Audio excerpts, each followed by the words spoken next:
오늘 예배 오신 여러분들에게 하나님의 은혜가 함께 하시기를 바랍니다.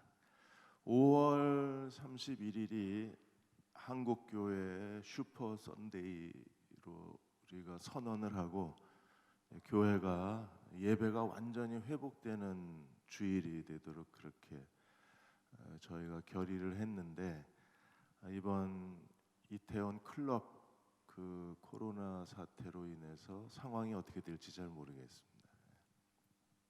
신천지로 인해서 큰 집단 감염이 일어났는데, 이번에 클럽하고 술집에서 큰 다시 집단 감염 사태가 일어나서 학교 개학도 연기가 된 상황입니다. 그래서 저희가 31일 슈퍼 선데이 교회 예배 회복의 날을 맞춰서 화수목금 4일 동안 26, 27, 28 이렇게 4일 동안 지역교회 7 목사님하고 제가 8명 목사가 이렇게 하루에 2명씩 해서 4일 동안 에베소서 말씀을 하면서 나라와 교회를 위한 기도회로 모이려고 했었는데, 일단 예정대로 하겠습니다. 예정대로 4일 동안 재밌으실 거예요. 하루에 2명의 목사가 설교를 합니다. 그리고 하루에 2개 지역교회 중심으로 모이게 됩니다. 이렇게 해서 모두 금요일까지 화수목금 8명의 목사가 에베소서를 8부분으로 나누어서 설교를 하게 됩니다. 전 맨 마지막 설교합니다. 당연히 하나님의 전신갑주 설교는 이제 제 몫입니다. 그렇게 해서 화수목금 4일 동안 매일 오셔도 되고요. 적어도 자기 지역교회 날은 오셔야 돼요. 그렇게 해서 교회여 일어나라, 대형 침례교회가 한 번 더 일어나는 그런 기도회가 되도록 기도해 주시고 참여해 주시기를 바랍니다. 자, 우리 옆에 계신 분하고 같이 인사하겠습니다. 웃는 눈으로 올해 좋은 일이 많으시기 바랍니다 하고 인사하겠습니다.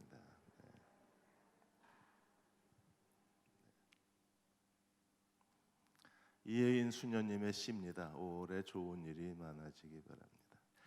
오늘 여호수아 9번째 말씀입니다. 언약궤와 돌기둥에 대해서 오늘 말씀을 같이 나누려고 합니다.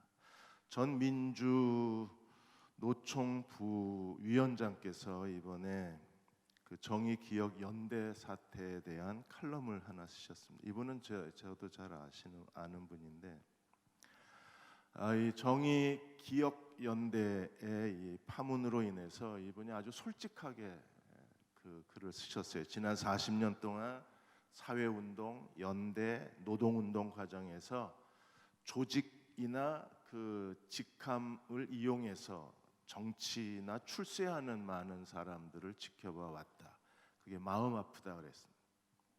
이번 정의기억연대도 그 위안부 할머니들의 고통, 그 20대의 일제 제국주의에게 젊음을 다 빼앗기고 40년 동안 참고 살고 30년 동안 위안부의 그 할머니들이 그 자신의 고통을 솔직하게 드러내시면서 일본의 사과와 배상을 위해서 지금까지 싸워왔는데, 그 처절한 투쟁의 역사에서 위안부 할머니들의 고통은 아직도 남아있는데, 그 고통을 같이 나눴던 사람들은 정치와 출세의 길을 가는 거예요.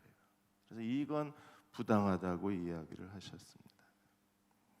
이번에 후원금 문제가 크게 터졌습니다. 그냥 장부 다 공개하면 될 일인데 이게 또 어려움이 있습니다. 이 단체 이름이 정의기억연대입니다. 뭘 기억하자는 거냐고 일부 사람들이 이 일에 대해서 큰 아픔을 드러내고 있는 거예요. 정의를 기억하자고 그랬는데 우리가 지금 정의를 기억하게 해줬으면 좋겠다는 겁니다.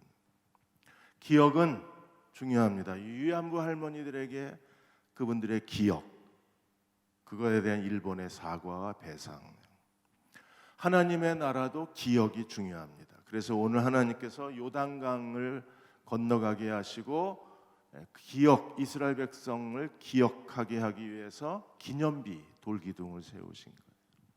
기억이 왜 중요합니까? 기억, 어떤 것을 기억하느냐에 따라서 역사가 만들어지고 개인의 삶이 만들어지는 거예요. 분명한 것을, 올바른 것을 기억할 때 우리는 자신의 오늘을 객관적으로 바라볼 수 있고, 과거에 대한 객관적 비판을 할 수 있고, 제대로 기억을 해야, 그래야 미래에 대한 우리의 비전을 만들어내고 미래로 나아갈 길을 열어놓을 수 있는 거예요. 무엇을 기억하느냐에 따라서 그 사람의 현재의 비판이 달라지고 내일의 길이 달라지는 거예요.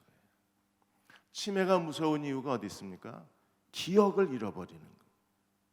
인간에게 가장 소중한 기억을 다 잃어버리는 거예요. 심지어 그렇게 사랑했던 아들, 딸들도 기억을 못하고, 남편과 아내도 기억을 못하는, 이 기억을 잃어버린다는 게 인간에게 가장 큰 고통이 되는 겁니다. 하나님은 요단강을 가르시고 이스라엘 백성들에게 기억하도록 오늘 요단강 바닥과 그리고 길갈에 2개의 돌기둥을 세우라고 명령하셨어요. 이 기억은, 이 돌기둥은 무엇을 위한 기억입니까? 하나님이 요단강에서 언약을 맺으신 게, 끊어졌다라고 하는 카라트라는 히브리어의 단어는 하나님이 이스라엘 백성과 언약을 맺으셨다는 뜻이라 그랬어요. 그러므로 요단강을 건넌 것은 이스라엘 백성이 하나님과 언약을 맺은 거예요. 그 언약을 기억하라는 겁니다. 여호수아 3장 1절에서 13절까지는 요단강을 건너기 전에 시딤에서 하나님이 여호수아에게 하신 말씀을 그 본문에 담았어요.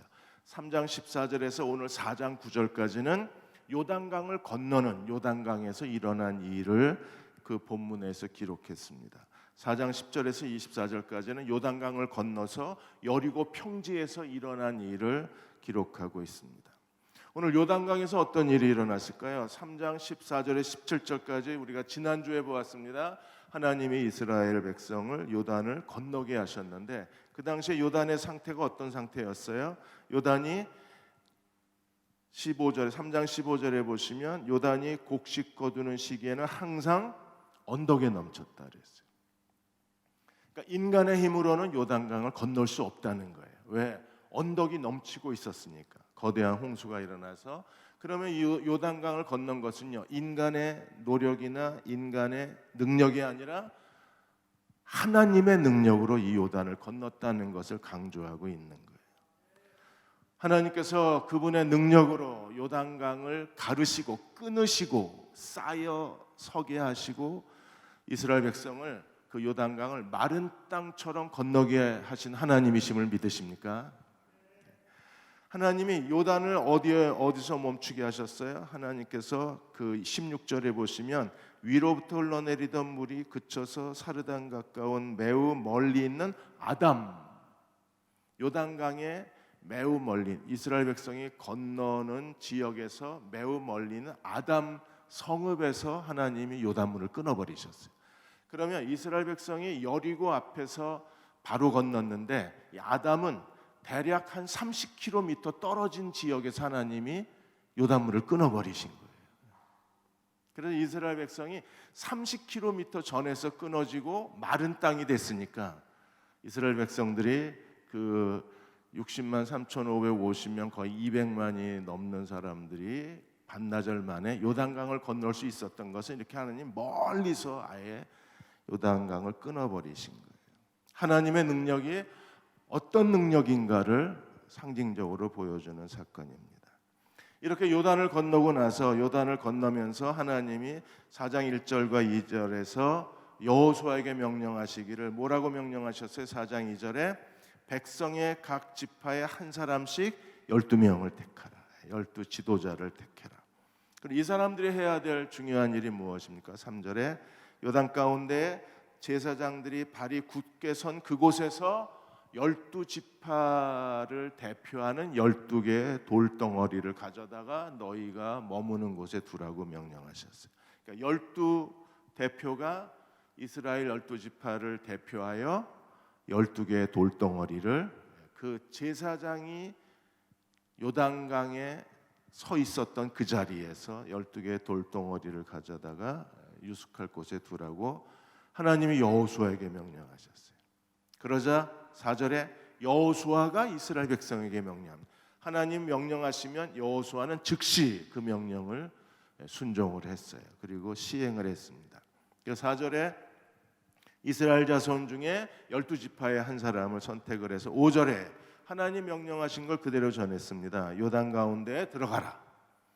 너희 하나님 여호와의 언약궤 앞으로 가라. 하나님은 제사장의 발이 머무는 곳으로 가라고 했는데 여호수아는 하나님의 언약궤 궤 앞으로 가서 이스라엘 자손의 지파 수대로 돌 한 개씩 가져다가 어깨에 매라. 그리고 가져와라. 왜 이 12개의 돌덩어리를 하나님이 가져오라고 그러셨나요? 6절과 7절에 그 이유와 목적에 대해서 설명을 합니다. 6절에 이것이 너희 중에 뭐가 되리라? 표징이 되리라. 표징이라는 뜻이 뭐예요?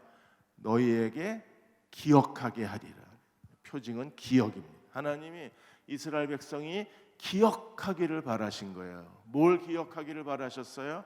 하나님이 요단강을 마른 땅처럼 건너가게 하신 하나님이심을 기억하고 이스라엘 백성이 요단강 언약을 기억하기를 바라셨어요. 그래서 6절에 이것이 너희 중에 표징이 되리라. 후일에 너희 자손들이 물어 이르되 이 돌들이 무슨 뜻이냐 하고 질문을 하면 7절에 그들에게 이르기를 요단 물이 여호와의 언약궤 앞에서 끊어졌나니. 카라트, 하나님의 거룩한 언약궤가 요단 강물을 끊으셨나니, 잘라내셨나니, 하나님의 언약을 맺으셨나니 언약궤가 요단을 건널 때 요단물이 끊어졌으므로 이 돌들이 이스라엘 자손에게 영원히 기념이 되리라. 기억하게 하는 돌이 되리라고 하나님이 말씀을 하셨습니다. 그래서 하나님이 여호수아에게 명령하시고 여호수아는 백성들에게 명령하고, 그러자 어떻게 했습니까? 8절에 이스라엘 자손들이 여호수아가 명령한 대로, 여호와가 명령한 대로 12명을 택해서 12개의 돌덩어리를 가져다가 자기들의 머무는 곳에 두었어요. 이게 하나님의 명령이 이렇게 신속하게 순종할 때 하나님이 일하시는 거예요. 하나님은 여호수아에게 명령하고 여호수아는 백성에게 명령하자 백성들이 즉시로 여호수아가 명령한 대로, 하나님 명령한 대로 12명의 대표를 세우고 그리고 12개의 돌덩어리를 가져다가 둔 거예요. 그리고 또 하나 그들이 한 일이 있습니다. 9절에 보시면 어떤 일을 했어요? 여호수아가 요단 가운데 언약궤를 맨 제사장들의 발이 머물렀던 곳에 12개의 돌덩어리를 세웠어요. 그리고 12개의 돌덩어리를 가져다가 길갈에 세운 겁니다. 하나님이 요단을 건너게 하신 것을 기념하는 이유가 어디 있을까요? 그리고 길갈에 이 요단강을 건너게 하신 하나님에 대한 기념비가 서 있는 거예요. 하나님께서 요단을 건너게 하신 것은 무엇에 대한 약속이라고 그랬어요? 3장 10절에 무엇에 대한 약속입니까? 하나님께서 그것에 대해서 그걸 볼 때마다 뭘 기억하라고 하셨어요? 살아계신 하나님이 너희 가운데 계시사. 12개의 돌덩어리는 살아계신 하나님이 우리 가운데 계시다는 거예요. 오늘 우리가 이렇게 함께 모여서 예배드릴 때마다 우리도 기억해야 합니다. 살아계신 하나님이 우리 가운데 계신 걸 기억해야 돼요. 그리고 예배드리셔야 돼요. 하나님 우리 가운데 계시사 가나안 족속, 헷, 히위, 브리스, 기르가스, 아모리 족속과 여부스 족속을 너희 앞에서 반드시 쫓아내실 것을 이것으로 알리라. 그러니까 12개의 돌기둥을 볼 때마다 이스라엘 백성은 마음에 하나님께 대한 확신이 있는 거예요. 살아계신 하나님이 우리 가운데 계시다. 그 하나님이 7족속 가나안 족속을 쫓아내시고 이 땅을 우리에게 기업으로 주실 것이다 라는 확신이 있었어요. 그래서 하나님이 12개의 돌로 기념비를 세우라고 명령하신 겁니다. 이 12개의 돌기둥을 세우면서 우리에게 세 부류의 사람들이 오늘 3장과 4장에 등장해요. 첫 번째 부류의 사람들은 제사장들입니다. 제사장은 언약궤를 메고 요단강에 들어갔어요. 그래서 제사장의 발이 요단강에 들어가자 요단강이 끊어지기를 시작했어요. 어디서 끊어졌다고요? 요단강의 아담이라는 도시에서 끊어졌어요. 거기서 요단이 끊어져서 이스라엘 백성이 마른 땅으로 건너가게 하셨습니다. 그러므로 제사장이 언약궤를 메고 요단강에 들어섰을 때에 요단강이 끊어졌어요. 그리고 이스라엘 백성은 요단강을 마른 땅처럼 건넜습니다. 하나님이 요단강을 건너게 하신 결정적인 사람들은 누구예요? 제사장. 그들의 어깨에 무엇이 메어져 있었어요? 언약궤. 첫 번째 부류의 사람들은 제사장. 두 번째 부류의 사람들은요, 12지파의 대표들, 지도자들. 이 사람들이 12개의 돌덩어리를 어깨에 메고 그들이 길갈에 가져다가 길갈에 돌기둥을 세운 거예요. 그러므로 돌기둥을 세운 사람들은 누굽니까? 12지파 지도자들. 요단강을 건너게 한 사람은 누구예요? 제사장. 돌기둥을 세운 사람들은 누구예요? 대표, 지도자. 그리고 백성들이 해야 될 일이 있어요. 백성들은 후일에 자손들이 이 돌기둥이 무엇이냐고 물어보면 그 돌기둥에 대해서 가르쳐야 할 의무가 백성들에게 있었어요. 그래서 6절에 무슨 뜻이냐 물으면 7절에 여호와의 언약궤 앞에서 요단강이 끊어졌다는 사실을 가르치라는 거예요. 그리고 이 부분은 4장 21절에서 나중에 뒷부분에 한 번 더 나와요. 자녀들이 무슨 뜻이냐고 물어보면 부모는 자녀들에게 이 돌기둥 기념비가 무엇을 의미하는가를 자녀들에게 가르쳐야 할 의무가 있는 거예요. 제사장은 요단강을 건너게 했습니다. 지도자들은 돌을 가져다가 돌기둥을 세웠습니다. 백성들은 자녀들에게 돌기둥이 무엇을 의미하는지, 기념비가 무엇을 의미하는지를 가르쳐야 했어요. 이 세 가지가, 이 세 부류의 사람들, 제사장, 지도자, 부모, 우리 안에 이 세 가지에 대한, 이 요단강에 대한 언약에 대한 세 부류의 사명이 오늘 우리 안에 있는 거예요. 요단강의 두 개의 돌기둥을 뭘 의미한다 그랬습니까? 이 두 개의 돌기둥은 예수 그리스도의 죽음과 부활을 상징한다 그랬어요. 요단강 언약은, 그 언약의 핵심은 새 언약, 그리스도의 언약이에요. 그리스도는 십자가에 죽으시고 부활하심으로 하나님의 아들로 인정되신 분이십니다. 그러므로 요단강 바닥에 세워진 돌기둥은 그리스도의 죽음의 돌기둥, 길갈에 세워진 돌기둥은 그리스도의 부활의 돌기둥이에요. 우리는 예수 그리스도의 죽음과 부활을 기억하는 그리스도의 종들이 되어야 합니다. 왜냐하면 오늘 우리가 바라보아야 할 요단강의 돌기둥은 바로 예수 그리스도의 죽음과 부활의 돌기둥이에요. 우리는 예수 그리스도의 부활을 바라보고 그리스도의 부활, 그 죽음을 바라보고 부활을 바라보고 기억하는 하나님의 백성이 되어야 합니다. 죽음과 부활은 예수님의 침례 사건을 의미한다 그랬어요. 예수님이 요단강에서 침례를 받으셨어요. 이미 이스라엘 광야 세대는 요단강에서 침례받은 사람들입니다. 그리고 그들이 가나안을 정복한 거예요. 이 예수님의 요단강에서의 침례는 그리스도의 죽음과 부활의 연합을 상징한다고 했습니다. 로마서 6장 3절에서 5절까지 보시면 무릇 그리스도 예수 합하여 침례를 받은 우리는 그의 죽으심과 합하여 침례를 받은 줄 알지 못하느냐. 다 침례 받으셨습니까? 예, 저는 재침례교도입니다. 저는 장로교 출신입니다. 그래서 장로교단에서 세례를 받고 나중에 김장환 목사님 수원중앙침례교회에 출석을 했는데 성경을 배워보니까 이게 세례가 아니라 침례가 성경적인 거예요. 그래서 다시 침례를 받았습니다. 또 침례를 받아야 그때 신학교를 갔기 때문에 그래서 저는 세례를 받고 다시 침례를 받은 재침례교도입니다. 예, 침례가 성경적이에요. 왜요? 가장 중요한 복음의 핵심이 그리스도의 죽음과 부활인데 이 죽음과 부활의 핵심을 그대로 교회 기념비적 예식으로 만든 게 심례식입니다. 그래서 구약시대 때에 하나님이 요단강을 건너게 하시고 돌기둥을 세웠지만 오늘 우리는요, 예수 그리스도를 믿음으로 그리스도와 함께 침례를 받는 것이 우리의 돌기둥이 되는 거예요. 우리도 그리스도와 함께 물속에 들어갔을 때에 그 침례탕 바닥에 자신만의 12개의 죽음의 돌기둥을 세우는 거예요. 그리고 물에서 올라왔을 때 그리스도의 부활에 대한 12개의 돌기둥을 세우는 거예요. 이스라엘 백성은 요단강에 세웠지만 오늘 우리는요, 그리스도를 믿는 우리는 우리 자신의 개인의 돌기둥을 세우는 거예요. 언제? 침례 받을 때. 돌기둥 다 갖고 계시죠?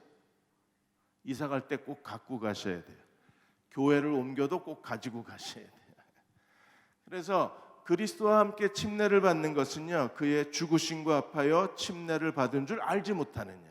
4절, 그러므로 우리가 그의 죽으심과 합하여 침례를 받음으로 그와 함께 장사되었나니, 그리스도와 함께 죽었습니다. 그리스도와 함께 장사 지낸 바 되었습니다. 믿으십니까? 여러분, 우리의 과거에 나는 죽었어요. 그리스도와 함께 이미 죽은 사람이에요. 그래서 아예 장사 지냈어요. 하나님이 요단강에서 이스라엘 백성이 침례받을 때 그 죽음과 연합했을 뿐 아니라 거기서 장례를 치른 거예요. 홍해바다 건넌 사건이 그렇습니다. 이스라엘 백성이 홍해를 건넜을 때 이스라엘 백성은 홍해를 건넜지만 애굽의 바로의 군대는 홍해를 건너지 못하고 전부 어디서 죽었어요? 홍해에서 죽은 거예요. 오직 예수 그리스도를 믿고 예수님의 새 생명을 가진 사람만 홍해를 건너요. 새 생명이 없는 사람들은요, 홍해에서 다 죽는 거예요. 우리는 그리스도와 함께 그리스도의 죽음과 연합한 사람들이 이 홍해를 건너서 부활의 삶으로 가는 거예요. 오늘 우리가 그리스도와 합하여 침례를 받음으로 그와 함께 장사되었나니, 이는 아버지의 영광으로 말미암아 그리스도를 죽은 자 가운데서 살리신 것 같이 우리도 또한 부활의 새 생명 가운데서 행하게 하려 하심이라. 이게 그리스도의 침례입니다. 이게 요단강을 건너는 거예요. 이게 두 개의 돌기둥을 세우는 겁니다. 자, 저 침례탕에서 다 침례 받으셨는데, 저 침례탕에 내가 물속에 들어갔을 때 어떤 일이 일어나요? 내가 그리스도의 죽음과 연합하여 침례를 받았어요. 나는 그리스도와 함께 죽은 자입니다. 그리고 이 침례탕에서 장사까지 끝냈어요. 그리고 물에서 올라왔을 때 우리는요, 그리스도와 함께 부활에 연합한 자가 되고, 하나님이 우리를 다시 살리신 이유가 어디 있어요? 우리로 하여금 새 생명 가운데 행하게 하려 하심이라. 그래서 5절에 만일 우리가 그의 죽으심과 같은 모양으로 연합한 자가 되었으면 또한 우리가 그의 부활과 같은 모양으로 연합한 자가 되리라. 한 번 침례 받은 사람이 평생 동안 침례를 완성해 가는 거예요. 우리가 침례 받을 때 나는 어떤 사람이 되었습니까? 그리스도와 함께 죄에 대하여 죽은 자, 하나님께 대하여 산 자로 거듭났어요. 그리고 평생 동안 우리는 매일 죄에 대하여 죽고 매일 그리스도와 함께 산 자가 돼야 돼요. 그래서 매일 죄 짓는 게 줄어들고 새 생명 가운데 살게 하려 함이라. 하나님께 대한 헌신은 점점 커져야 돼요. 죽음은 작아지고 헌신은 커져야 돼요. 그 사람이 그리스도와 함께 침례를 받은 사람입니다. 그 사람에게 두 개의 돌기둥이 있는 거예요. 그러면 세 역할이 있어야 된다 그랬어요. 제사장, 그리고 지도자, 백성, 세 역할이 있어야 된다고 했습니다. 이 세 역할을 고린도후서 4장을 가지고 한번 이 세 역할을 함께 생각하고자 합니다. 첫째로 제사장은 어떤 사람이었어요? 언약궤를 메고 맨발로 요단강에 들어가서 요단강이 갈라지게 만든 사람입니다. 그래서 백성이 건너가게 한 사람이 제사장이에요. 오늘 우리로 하여금 요단강을 건너게 하시는 분은 누구십니까? 성령님이십니다. 성령님이 고난을 통해서 우리 앞에 요단강을 갈라 놓으세요. 그리고 우리로 하여금 그 요단강을 건너가게 하시는 분이 우리 안에 계시는 성령님이십니다. 요단강을 건너게 하시는 것을 고난을 통한 성화의 사역이라 그러는 거예요. 고린도후서 4장 7절에서 11절까지 4장 7절에 우리가 보배를 질그릇에 가졌으니 이는 심히 큰 능력이 하나님께 있고 우리에게 있지 아니함을 알게 하려 함이라. 우리 안에 예수님이 계십니다. 믿으십니까? 우리 안에 계신 예수님은 보배고 우리는 질그릇이에요. 질그릇이 깨져야 그리스도가 나를 통해서 그 생명을 드러내실 수 있는 거예요. 내가 깨지지 않기 때문에 내 안에 보물이신 그리스도, 하나님의 아들 그리스도가 계시고 죄와 사망 권세를 깨뜨리시고 마귀의 권세를 깨뜨리시고 승리하신 그리스도가 내 안에 계신데 내가 무능하고 패배의 삶을 사는 이유가 어디 있어요? 질그릇이 안 깨져서 그래요. 질그릇이 깨져야 그 안에 있는 보배가 드러나는 거예요. 우리의 자아가 아직 깨지지 않았기 때문에 우리 안에 계신 그리스도의 영광이 드러나질 않는 거예요. 그러므로 성령이 하시는 가장 중요한 일이 무엇입니까? 질그릇을 깨트리는 거예요. 질그릇을 깨트려야 우리 안에 계신 그리스도의 능력, 그리스도의 영광, 그리스도의 그 사명이, 그 은혜가 우리 안에 흘러넘치게 될 때 우리는 내가 사는 것이 내가 아니라 그리스도로 산다고 고백할 수 있는 거예요. 그래서 성령님은 왜 우리에게 고난과 시련과 어려움을 주십니까? 두들겨야 깨지죠. 질그릇이 망치로 쳐야 깨지는 거예요. 그래서 고난을 주시는 이유가 여기 있습니다. 8절과 9절에 보시면 바울도 네 종류의 고난을 당했어요.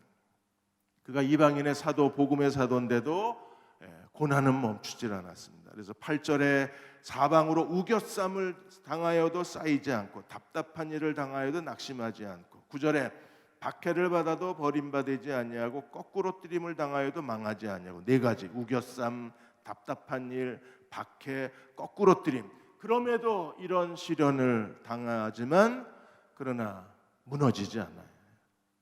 왜요?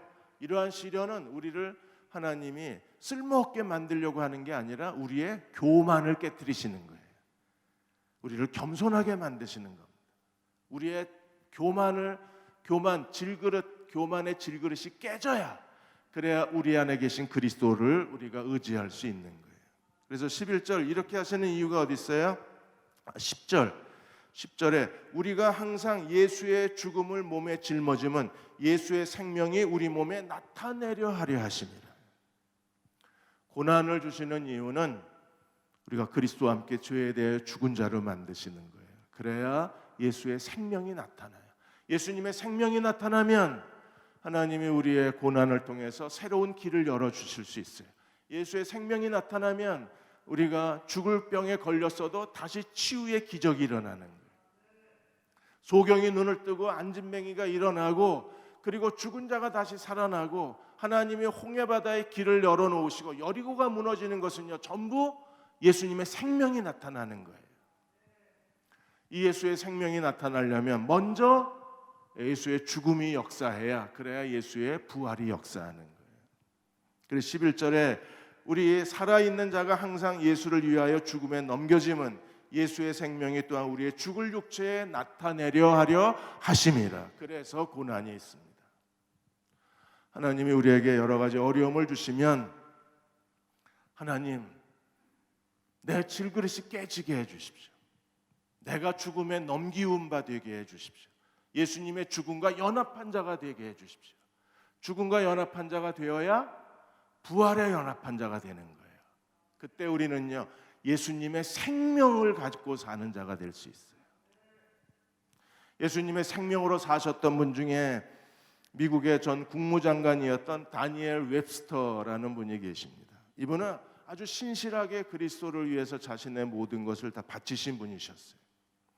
어느 날 그 백악관에 있는 정부 관리들하고 식사를 하고 다들 커피 한 잔 마시고 여러 가지 대화를 나누는데, 다니엘 웹스터는 다른 자리에서 조용히 묵상을 하고 있었습니다.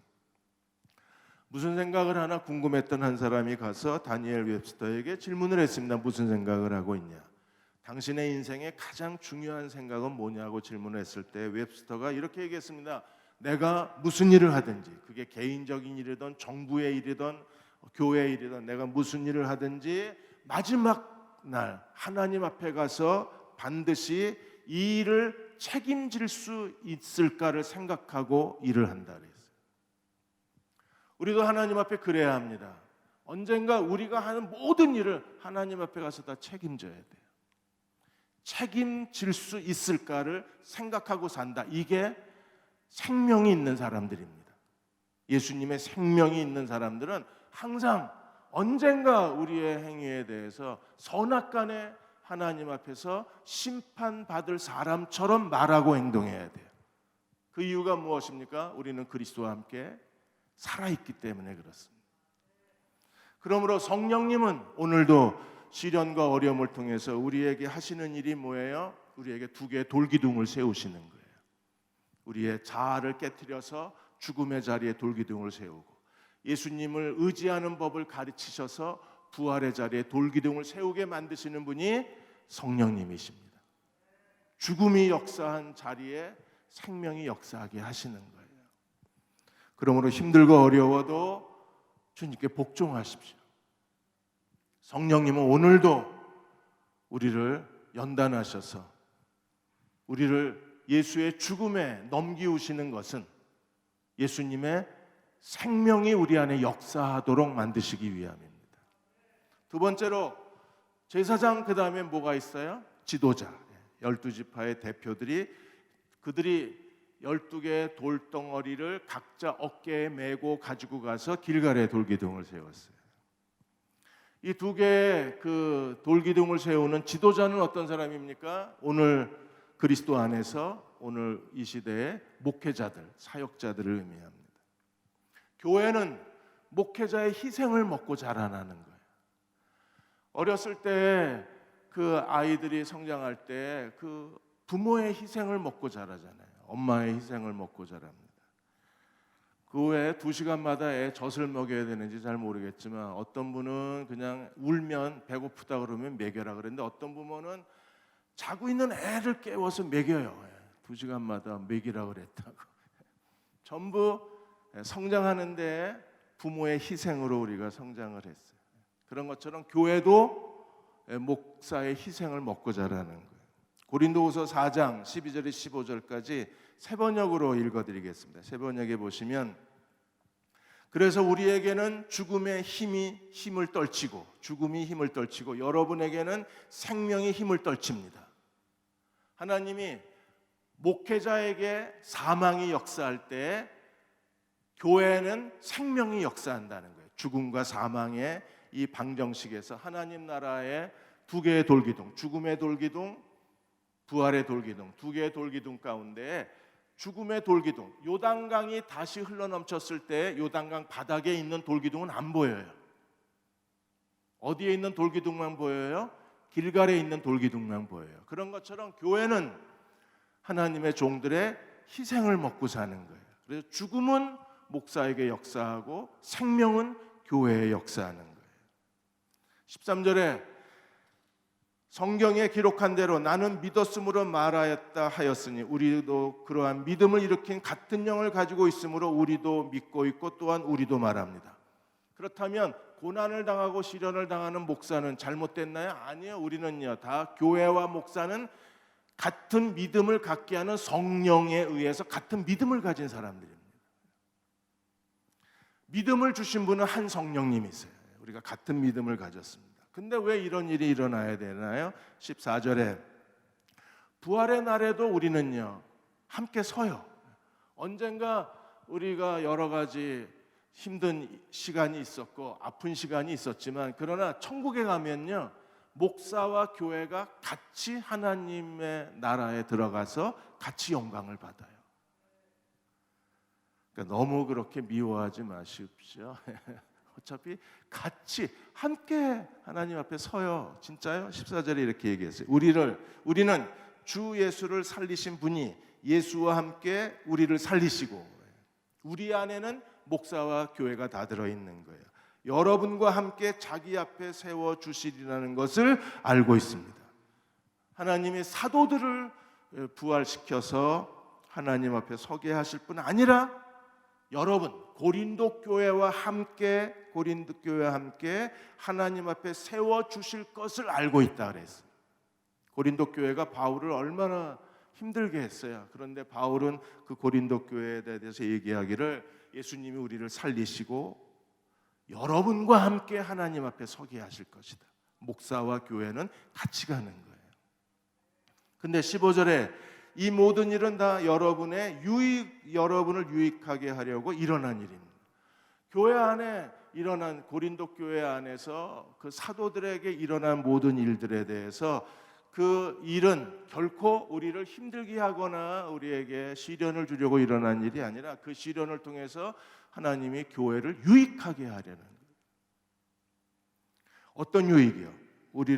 여러분을 유익하게 하려고 일어났습니다. 그리하여 하나님의 은혜가 점점 더 많은 사람에게 퍼져서 감사하는 마음이 넘치고 하나님께 영광을 돌리게 하려는 것입니다. 어제 저녁에도 잘 설교 준비하느라고 다 보지는 못했는데 MBC PD 수첩에서 어떤 목사에 대한 이야기, 아주 힘든 이야기를 거기서 하는 걸 봤습니다. 어떤 분인지 나중에 봐야지 이러고 아직 확인은 못했습니다. 결국 이런 일들이 왜 일어나야 하는가? 우리는 정말 부끄럽고 이런 일이 일어났다는 것에 대해서 기운이 다 빠져요.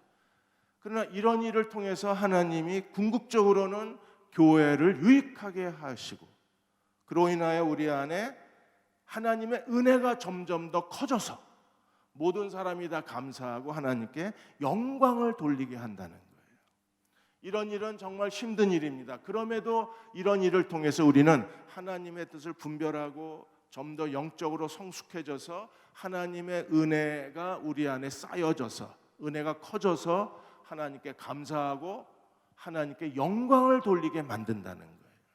그러므로 우리는 교회 안에서 일어나고 있는 모든 일들에 대해서 하나님께 감사하고 하나님께 복종해야만 합니다.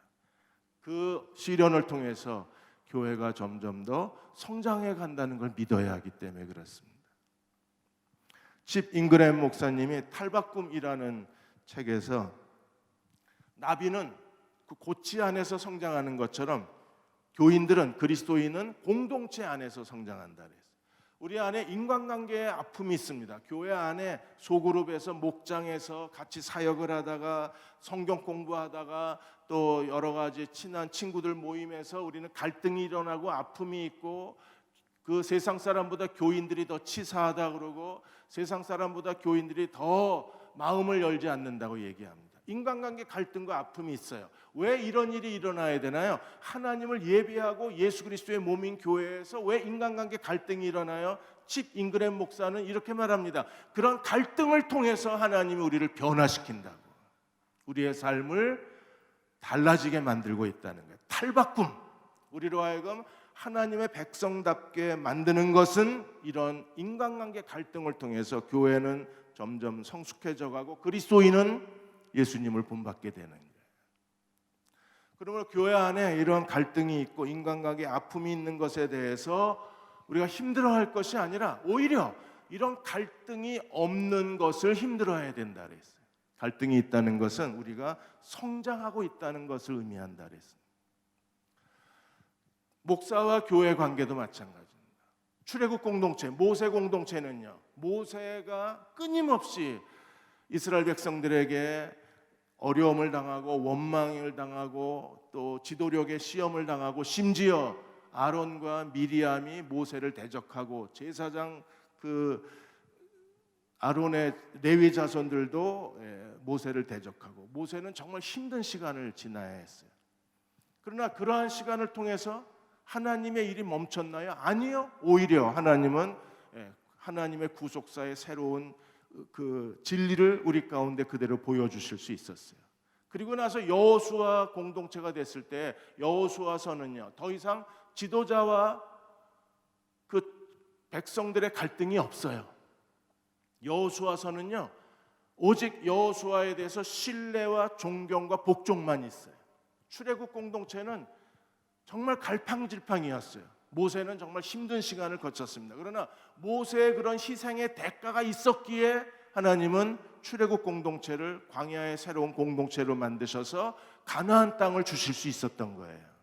그런 것처럼 교회는 목사의 희생을 먹고 자라야 건강한 교회로 자라날 수 있는 그 사실을 우리가 인정하고 그 사실을 받아들이고 모든 걸 다 하나님의 손에 맡길 수 있는 겸손한 그리스도의 종들이 되어야 합니다. 마지막으로 세 번째, 아멘을 안 하시네요. 세 번째, 부모가 자녀들에게 이 기념비에 대해서 가르쳐야 돼요. 고린도후서 4장 16절 18절에 그러므로 우리가 낙심하지 아니하노니 우리의 겉사람은 낡아지나 우리의 속사람은 날로 새로워지는도다. 겉사람과 속사람. 그 다음에 17절 우리의 잠시 만난 환난에 경한 것이 지극히 크고 영원한 영광에 중한 것을 우리에게 이루게 함이니 환난 그리고 영광. 그 다음에 18절 세 번째 비유입니다. 우리가 주목하는 것은 보이는 것이 아니요 보이지 않는 것이니 보이는 것은 잠깐이요 보이지 않는 것은 영원함이라. 보이는 것 보이지 않는 것, 겉사람 속사람, 환난과 영광, 보이는 것 보이지 않는 것, 이것을 이 복음의 실제적인 내용을 자녀들에게 보여줘야 할 사람이 부모입니다. 왜요? 부모는 자녀하고 한 공간에서 가장 오랜 시간을 보내기 때문에 이 복음의 실제, 겉사람은 후패하나 속사람은 날로 새롭도다. 부모가 이 죄에 대하여 죽은 자 하나님께 대하여 산 자 두 개의 돌기둥을 세운 사람이라는 걸 보여주어야 할 가장 소중한 공간이 있다면 가정인 거예요. 자녀들에게 두 개의 돌기둥을 보여주십시오. 입으로만 가르치는 게 아니라 삶으로 가르쳐야 돼요. 나는 엄마처럼 살고 싶어. 나는 아빠처럼 그리스도인이 되고 싶어. 이런 말을 들어야 돼요, 부모가. 그러면 100마디 말로 가르치는 것보다 삶의 모범을 통해서 가르치는 것이 자녀들의 마음에 돌기둥을 세워주는 거예요, 부모가. 자녀들의 마음에 죽음의 돌기둥, 부활의 돌기둥을 세워주십시오. 그러면 이 아이들은 영원토록 그리스도를 떠나지 않습니다. 오히려 하나님께 영광을 가져오는 하나님의 일꾼이 될 수 있어요. 그렇다면 죽음과 부활의 삶을 두 개의 돌기둥을 세운 사람은 어떻게 살아야 될까요? 두 가지. 하나는 거짓을 버리십시오. 정직해야 합니다. 사탄은 거짓의 아버지입니다. 하나님은 진실하신 분이세요. 죄에 대하여 죽었다. 하나님께 대하여 살았다. 그런데도 거짓으로 살아갈 수는 없는 거예요. 이번에 정의기억연대 사건으로 인해서 다시 여자 조국이다 이런 얘기가 나왔어요. 조국 사태도 어쨌든 자녀 스펙을 만들려고 거짓말한 건 사실이잖아요. 그러면 그냥 미안하다 잘못했다 하면 되는 일이었는데 이걸 검찰 개혁이라는 프레임으로 그 뒤에 숨어버려요.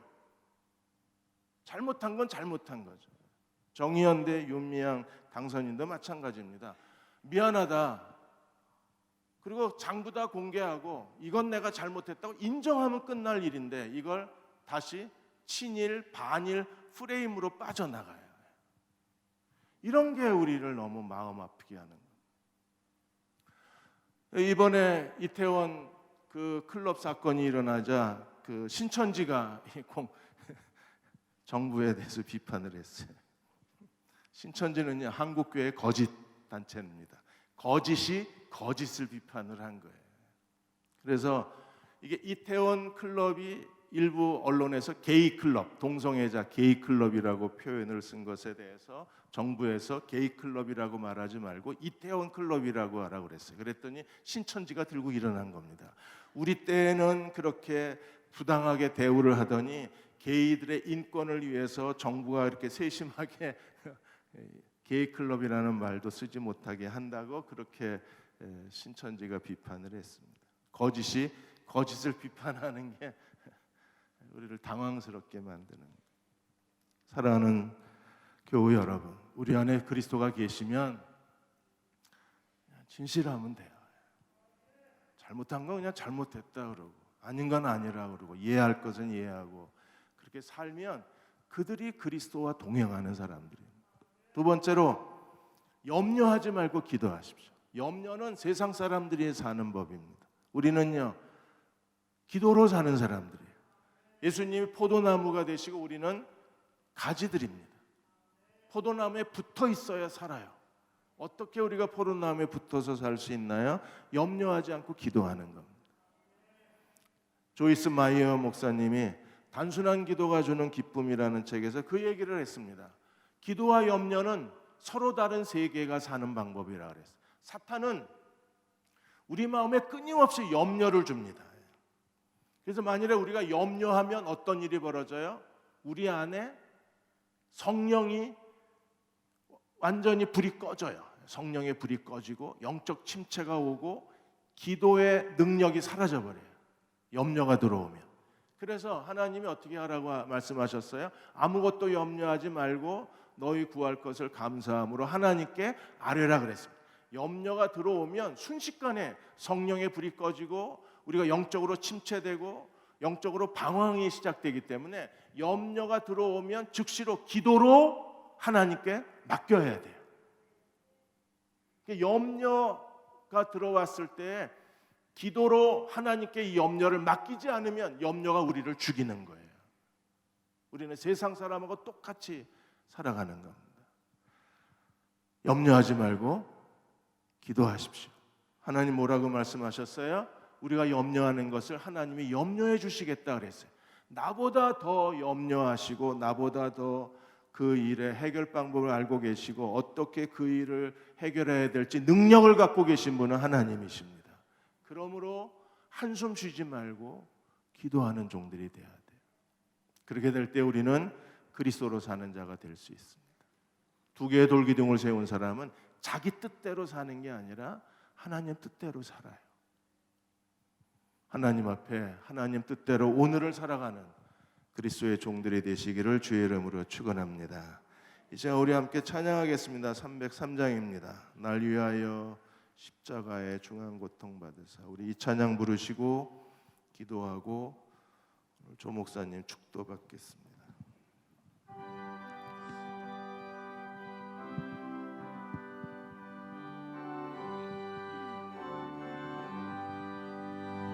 날 위하여 십자가에 중한 고통 받으사 되신 주 예수의 사랑하신 은혜로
성령님은 오늘도 우리 안에 두 개의 돌기둥을 세우고 계십니다. 하나님께서는 대흥침례교회 안에 두 개의 돌기둥을 세우고 계십니다. 여러 어려움이 있고 아픔이 있었지만 그 모든 일들이 결국 두 개의 돌기둥으로 은혜 가운데 나타나게 될 것입니다. 부모는 자녀들의 마음에 두 개의 돌기둥을 세워줘야 합니다. 하나님, 두 개의 돌기둥이 세워진 교회가 되게 해 주옵소서. 두 개의 돌기둥이 세워진 우리 가정이 되게 해 주옵소서. 두 개의 돌기둥이 세워진 우리 한 사람 한 사람이 되게 하여 주셔서 날마다 죄에 대하여는 죽고 하나님께 대하여 산자로 살아가게 하여 주옵소서. 생명의 은혜를 주옵소서. 우리 이 시간 잠시 동안 통성으로 기도하겠습니다. 아버지 하나님, 우리에게 생명의 은혜를 더하여 주옵소서. 죽음에 연합한 자가 되어 생명의 부활에 연합한 자가 되게 하여 주옵소서. 하나님의 은혜를 구합니다. 하나님, 저희에게 새로운 은혜를 주시고 죽음의 은혜 주시고 부활의 은혜 주셔서 하나님의 은혜 가운데 살아가는 저희들 되게 주옵소서. 그렇게 역사하시고 축복하시고 은혜를 베풀어 주시옵소서.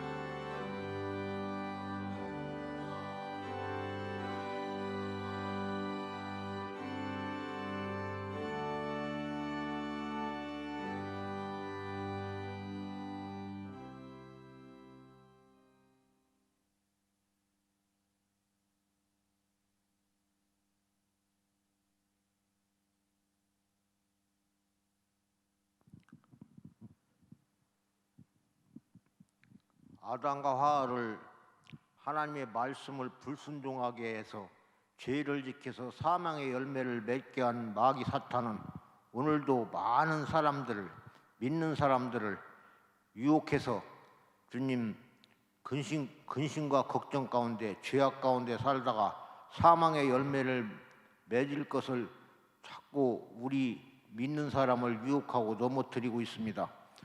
그런데 우리는 무엇보다도 하나님의 아들 예수 그리스도가, 말씀이신 예수 그리스도가 이 땅에 오셔서 우리의 모든 죄를 짓는 육신의 자아를 십자가에서 못 박혀 예수님이 죽으실 때 우리 자아를 못 박혀 죽게 하시고 우리를 성령으로 거듭나게 하시사 하나님의 자녀를 삼으시고 주님 성령의 열매를 맺는, 생명의 열매를 맺는 예수 그리스도의 생명으로 이 세상을 살게 하셨습니다.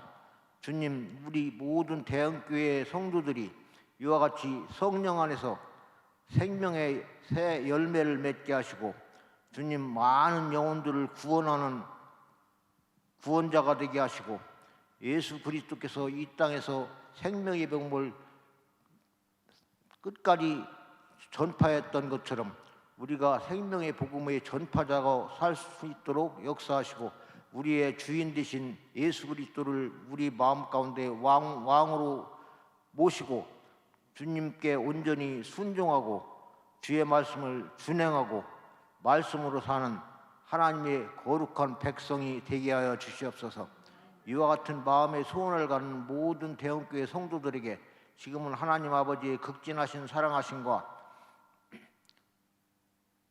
친히 이 땅에 오셔서 우리 죄악을 담당하신 예수 그리스도의 사랑하심과 우리 심령 속에 오셔서 우리를 진리 가운데로 생명 가운데로 천국으로 인도하시는 성령의 강하신 역사하심이 영원토록 함께 하셨기를 우리 주 예수 그리스도 이름으로 간절히 축원을 드립니다. 아멘.